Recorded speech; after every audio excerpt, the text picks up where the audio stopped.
For 46 days, every headline, every briefing, every news anchor has told you the same story. America is fighting Iran.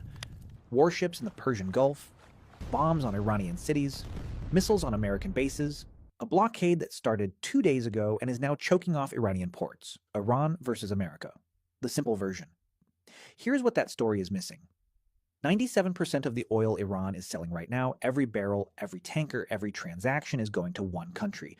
Not 40-something countries. Not 10 countries. One. That country is not the United States. That country is not Saudi Arabia, or France, or Germany, or any of the Gulf states. That country is China. And once you understand that simple fact that almost every drop of Iranian oil currently being pumped, shipped, and sold is flowing directly to Beijing, the entire shape of this war changes. What looks like a blockade of Iran is actually a blockade of China's oil supply chain. What looks like a fight over a narrow strip of water in the Persian Gulf is actually a fight over whether the American dollar or the Chinese yuan runs the global oil trade. And what looks like a conversation between Washington and Tehran is actually a message being sent quietly but unmistakably from Washington to Beijing. This video is going to explain exactly how that works, why the blockade that started on Sunday is not really about Iran, why Iran built its entire oil strategy around China years ago, and why the real confrontation that is unfolding right now while everyone's eyes are on warships in the Strait of Hormuz is between the two most powerful countries on Earth. And Iran is just the battlefield they chose. Let us start with the number, because the number is what nobody on television is explaining to you. Right now, as you are watching this, 157 million barrels of Iranian oil are sitting on ships in the ocean, not in tanks on land, on ships. Loaded, paid for, moving.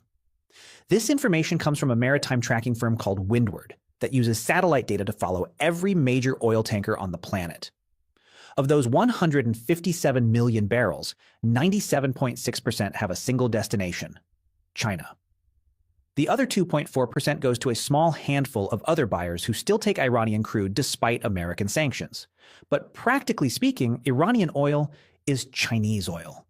That is the business. That is the market. That is the customer.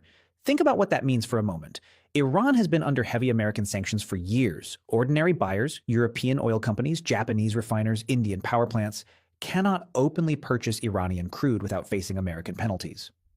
So over the past decade, Iran built an entire shadow oil economy designed around one buyer who was willing to ignore American sanctions. That buyer was China. Iran invested billions in pipelines, ports, and tanker fleets specifically to serve Chinese refineries. China invested in Iranian infrastructure in return. The two countries built a relationship that is not really about friendship. It is about oil flowing one direction and money flowing the other. And here is the detail that makes this relationship deadly to American interests.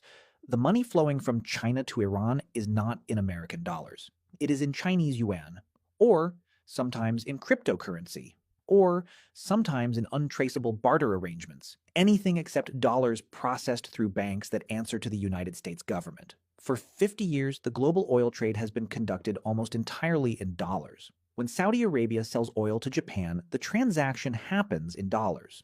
When Nigeria sells oil to Germany, it happens in dollars.